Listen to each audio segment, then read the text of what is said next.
Hello, hello, hello. This is Tom from Tom and Ruth Philippine Adventures. 85 heat index. It says a little bit over 90, 92-ish. It's hot. It's hot outside.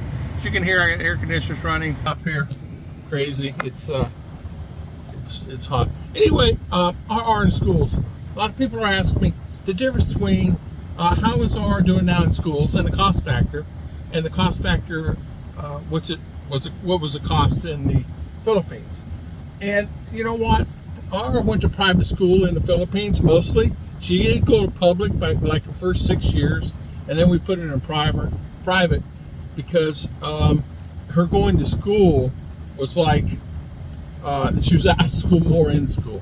Always having a holiday there, always taking off. They're watching movies in school. They're not really studying in public school in the Philippines. Really don't. You got to go private there, and even private we had to pull her out of most of them because the way they are. Okay. In the United States of America, it is saving me hundreds of dollars. How many hundreds?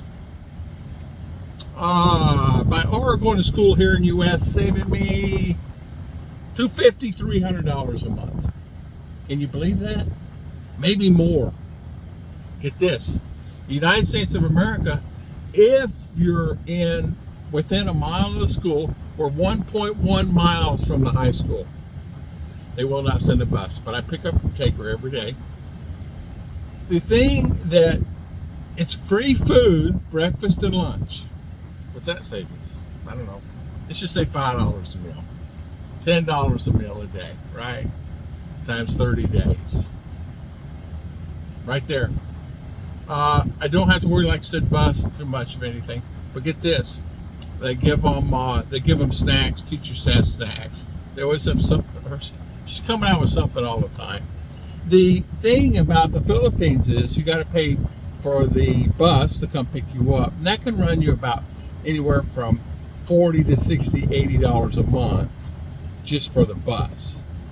The school itself is going to charge you, depending if it's a college school or a private school, anywhere from, for the books, enrollment in the school, enrollment itself is going to cost you $100, $200, just to initially start. Then you got fees thereafter. I'll get into that. Every month, well, just the enrollment itself is going to cost you $200, $300, $400. Then once that gets started, then you have your monthly fees. You have projects. They're project driven there. And what I mean by that is there's always a project they need money for. They gotta make a box. They gotta draw a sign. They gotta do this. And it's not like it's this easy thing. That can cost you, so figure that's gonna cost you $30, $40, $60 a month, just that alone. Then you have, of course, you gotta take your food and or pay for school. We just give her about $5 a day. Or she would get $3 from her mother, or $4 from her mother a day. It depended on her mother, because I let her mother handle that. Because you know how it is. It just gets it's mind-boggling every time you turn around. And then a project every day. The bus come pick you up every day, and you got to pay for that up front. And the school itself is inadequate. What I mean by that is they don't have a computer in every room. They have one classroom. The teachers come to the classes. Students don't leave the classroom. They stay there all day. So the teachers maneuver around. Where here, it's kids move and teachers keep their rooms, which is better teaching. The teachers are said would, they would come to school and you would not have the same one sometimes because they were always in and out. The teaching there is really, really poor. It really is. They, depending on where you go, it's like, I don't know how to say it. It's like, R came to school here, and she did know a lot of stuff because we put her in Lakeview College as SDA college, and she did know a lot of stuff. Are they behind here? In other words, or forward? I think it's both. Forward in a lot of areas and behind in others.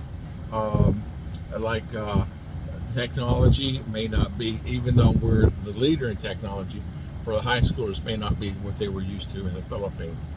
But R said she learned a lot in the Philippines, but school is kind of easy for her anyway, both ways, even in the Philippines and here. They have a lot of what they call pageants in the Philippines, and she needs dresses. That saved us probably $40 a month cost here that I wanted to pay. There's always a dress. I don't know how many dresses she has. Many. We would borrow them from her cousins and everything else because they already went through school and they had their dresses. Or Ruth would make her own dress, and that happened a lot. So overall cost, dollar for dollar, I'm probably saving about $400 a month by having RR here, maybe more here in U.S. than in the Philippines, because they're always bombarding you for something. We need a donation for this. We need a donation for that. Well, you donate, it's not just like 500 peso, it's 20 bucks a pop. So they're always donating for this, donating for that, for the school. I mean, they don't even supply pens and pencils and paper and all that stuff. Here, it's supplied. Here, she goes to the classroom, she needs pen and paper, whatever, they give it to her. She has her own laptop here. They give her a laptop first of school year, and she just keeps it and turns it in at the end of the year, and they just recycle them. And so she has a laptop at home she can use and whatever. So it's just a really big difference. In the Philippines, we had my laptop, and Ruth had a laptop, but I was always borrowing it, but it was like they ended up broke because taking it on a bus, you drop it, in a backpack, because they throw those backpacks around like crazy. So it was always something technology-wise. Even a phone, she'd lose her phone. I don't know, I probably went through 5, 6, 7 phones with her since she was 6 or 7 years old. 7 years old, I'm sorry. 7 years old when I first got there. Maybe more than that. I don't know, but I know that we were continually doing it because it gets stolen. And then there was a lot of, how can I say, drama in the Philippines. There's no drama. There's drama here. But it's not as chica. All right, guys, so I tell you that I am saving a lot of money by having her in school here. I don't have to worry about her lunch. I don't have to worry about her breakfast. And if she wants a snack, she can get a snack, an orange or an apple, sometimes easily here than there. They don't have anything. And they do, you have to pay for it. So they have a Sari store, which is really inadequate. They have their snacks. They don't have a lot of stuff. I remember RR probably went through, 4 or 5 schools there because of the one school I had her in at the private school. There was just so much bullying and drama, and she picked up bad words, and it was horrible. Of course, you're gonna pick that up anywhere.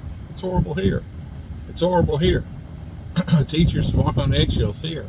Teachers walk on eggshells there. So, and long-term teachers there is no such thing.